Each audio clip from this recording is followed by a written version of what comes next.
Beautiful people, welcome in, welcome in. Today we have another build video for you guys, once again for the Warlock. It's not the most insane meta build that you could use to do like a solo flawless dungeon or anything like that. However, what it will allow you to do is dump an absurd amount of rockets very fast. This build can help you one-phase almost any dungeon boss in the entire game, and depending on how good your teammates are, it will even help you one-phase some raid bosses in the game as well. I'm not saying that it's the best build in the game, but for what it's supposed to do, it performs excellently in that role. Remember guys, if you ever want to get your games in DLC for a cheaper price, make sure to head over to Instant Gaming, the top link in the description. They're just trying to save you money on your games and those games DLCs. They also give away a free game every single month through their free monthly game giveaway that you can join via the giveaway link towards the top of the description. With that being said, let's go ahead and talk about it. Alright, so let me just say that the weapons portion can really change just depending on what you're doing, who you're with, and everything like that, but we'll talk about the fragments first. Personally, I do like to have heat rises. If you can go to the damage phase with heat rises up, you can get those 2 Icarus dashes, allowing you to do multiple reloads with your rain of fire boots. Of course, Icarus dash. Grenade, totally up to whatever you want. I like to use Celestial Fire here for a little bit of range on my melee. Phoenix Dive, Healing Rift, Powering Rift, whatever you want. Burst Glide, heck yeah. Well of Radiance, you already know. Like Ember of Searing. Ember of Torches, so you can apply Radiant to yourself from a distance. I would either rock Ember of Solace or Ember of Benevolence, because you can never go wrong with Ember of Benevolence. No way, Jose. Although this is nice for having your restoration and radiant effects be applied longer to you, and Ember of Empyrean on any solar build is never a bad idea. Really OP fragment. Although you could definitely switch up and change up a little bit of these fragments if you wanted to. These are just what I like to run on mine. Honestly, dude, the artifact this season doesn't change how good the build is too much. Although Flint Striker, Torch, Kindling the Trigger can always be really good. So can Revitalizing Blast. If you have a strand weapon, Unraveling Orbs. And the only super important one on the artifact is in column 5, which is Argent Ordnance, because you are going to be using a rocket launcher. Honestly, for the armor mods, they're all really simple. The complexity of the armor mods are nothing crazy ever since Lightfall dropped. Have some sort of way to make some sort of orbs, whether it's siphon mods, maybe a heavy-handed. You just want to have some sort of way to make orbs. I would definitely want to have it charged up because you are going to be using Argent Ordnance.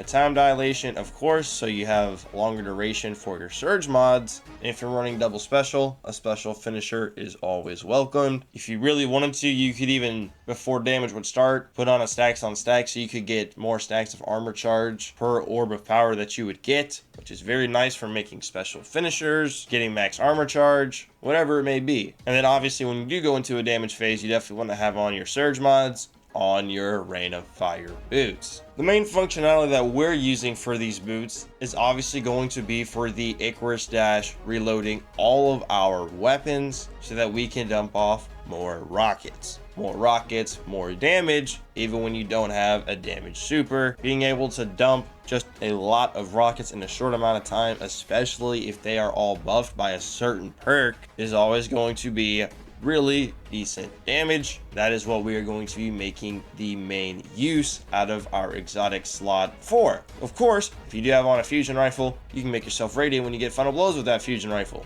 Trust me, we have on a fusion rifle, and you won't believe what that one is, but it's a good old Cartesian, my guy. What can I say? Obviously, if you don't have a cart, you could just run an Aramite. Although, keep in mind that slower charge time is going to hurt you when just trying to use it to proc bait and switch for your Apex Predator, as it'll just take longer to get to your rocket to actually start dumping the rockets. So in this situation, I definitely like the Cartesian coordinate here. Now there's definitely going to be some other weapon loadouts that you would run on this particular setup. If you get creative, run conditional solely for the purpose of proccing Torch, as your Icarus dash will reload it back to the stasis shot, which could definitely be pretty useful. Obviously, you got the staples like Witherhoard, Izanagi's, and then in certain situations, you could even maybe bust out the Lumina. As you know, Lumina is a 35% bonus to your weapon damage, which is greater than a Well of Radiance. Of course, maybe you're asked to run the Galley. In this case, we got that covered, because the Gallahorn is going to have intrinsically 2 rockets in the mag, assuming you have the catalyst. It's going to make dumping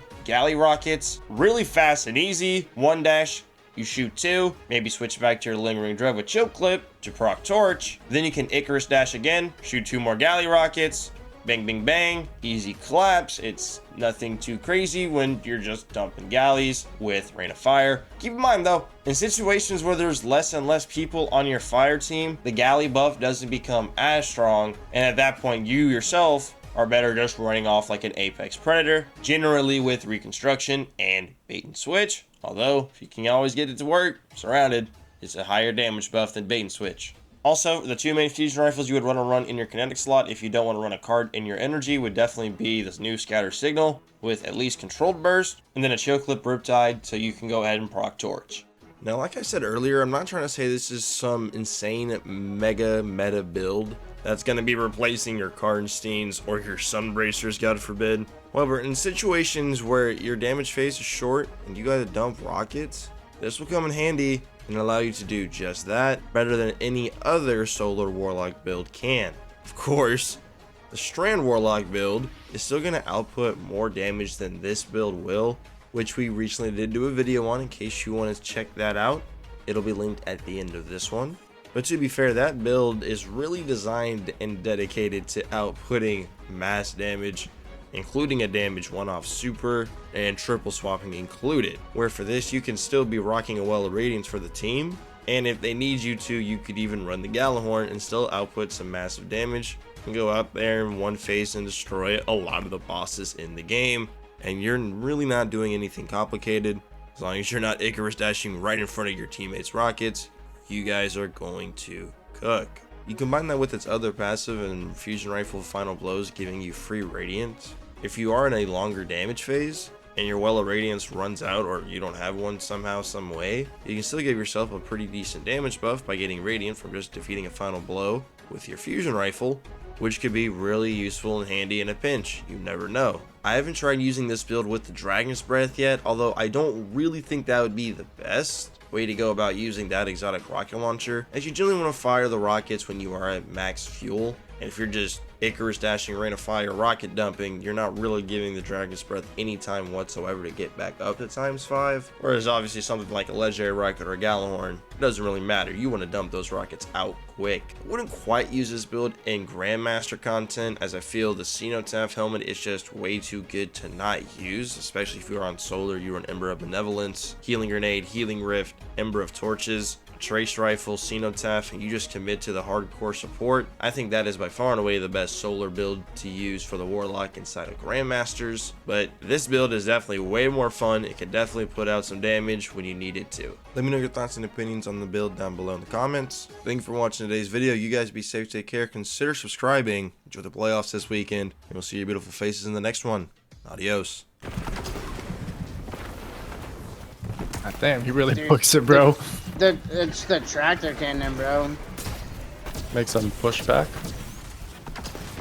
Yeah. God damn, stop fucking stomping for 2 seconds.